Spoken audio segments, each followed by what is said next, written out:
The waymarker stone, weathered by the elements, stood as a testament to the passing of time. Bran Embergrove's name, carved into its surface, seemed to whisper his presence back into the world. As he slowly opened his eyes, the stone beneath him felt cold and unyielding. His hands, translucent and ethereal, passed through the carved letters of his own name, as if trying to reclaim a part of himself that had long been lost. The sky above was a deep, foreboding gray, with clouds that seemed to swirl in every direction. A faint breeze carried the scent of damp earth and decay, and the air was heavy with the silence of a forgotten place. The trees, once full of life, now stood as skeletal sentinels, their branches like bony fingers reaching towards the sky. The rustle of leaves, the chirping of birds, all were absent, leaving only an oppressive silence that seemed to weigh upon his very soul. The wind picked up, whispers of forgotten memories echoing through the desolate landscape. Bran's gaze drifted down the old pilgrim road, the path he had walked in life, now shrouded in an unsettling stillness.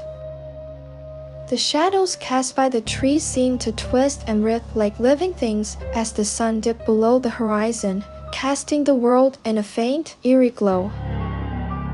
The stars began to twinkle like ice chips in a dark glass as the night deepened and the world grew darker and more menacing. Bran walked the road back to Embergrove, his footsteps quiet on the dusty earth. The village, once full of life and laughter, now seemed smaller, more subdued. The thatched roofs of the cottages appeared worn and faded, and the windows, once bright and cheerful, now seemed like empty eyes staring back. At the well, the innkeeper's daughter walked through him, unaware of his presence, her gaze fixed on some point beyond the horizon. Bran felt a pang of sorrow, a sense of disconnection from the world of the living. The air was heavy with the scent of wood smoke and baking bread, but it brought him no comfort. He continued on, his heart heavy with the weight of his own absence, the silence between the cottages growing thicker, like a physical presence that pressed upon his skin. The fireplaces, once warm and inviting, now stood cold and dark, the ashes of forgotten meals scattered about.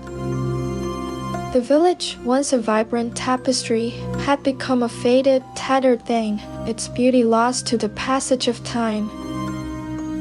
As he walked, the shadows seemed to deepen, the darkness gathering around him like a shroud. The wind rustled through the thatch, creating an unsettling whisper, like the soft murmur of the forgotten dead. The night air clung to him, like a damp shroud, weighing him down, as he wandered lost through the deserted streets.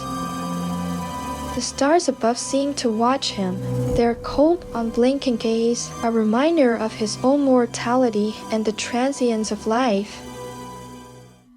The bell tower loomed above the village, its presence seeming to draw Bran in with an otherworldly force. Cale Embergrove stood within, the same book that had defeated Maron clutched in his hands, the cover now bearing his own name in fresh crimson ink. Bran watched transfixed as Cale began to read, the words spilling from his lips like a dark incantation. The bell rope swung in still air, its rhythmic motion weaving a sense of inevitability, a feeling that the very fabric of time was unraveling. The air grew colder, the shadows deepening, as if darkness itself was seeping into the world. Bran's presence seemed to be acknowledged, the words on the page shifting, rearranging themselves, as if to accommodate his ghostly form. The silence between the words grew thicker, more oppressive, until it seemed to have a presence of its own, a presence that watched and waited with cold, calculating intent. The wind outside seemed to pick up, the trees creaking and swaying in an unsettling rhythm, as if they too were being drawn into the darkness.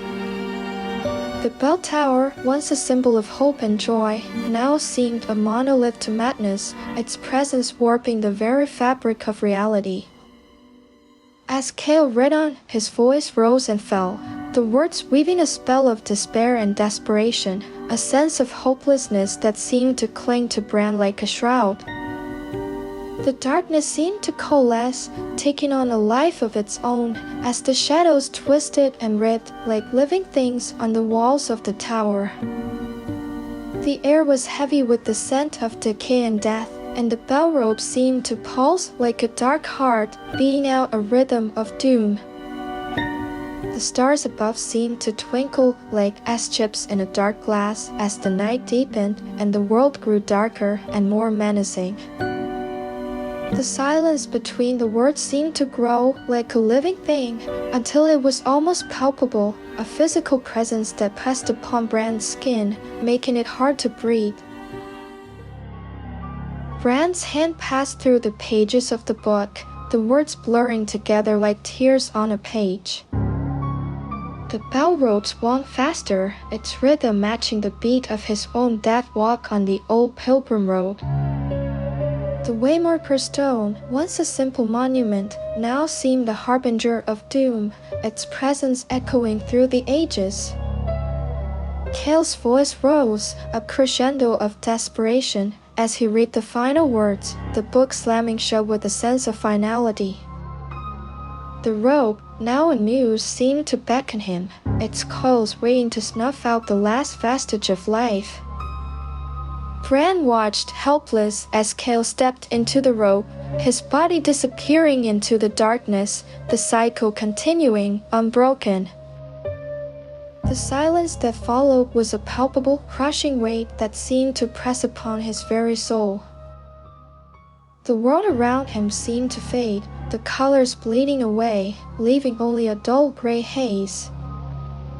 The air was heavy with the scent of decay and death, and the bell tower, once a symbol of hope, now seemed a monument to the darkness that had consumed them all. Cale Embergrove stood, a figure of fascination, his eyes fixed upon the book. The pages, blank and waiting, seemed to whisper his name, drawing him in with an inexorable force. The air was heavy with anticipation. The silence held breath as Cale's fingers reached out, his hand hovering above the page. The world seemed to hold its breath, waiting to see what would happen next, as Cale's eyes gleamed with a mix of trepidation and fascination.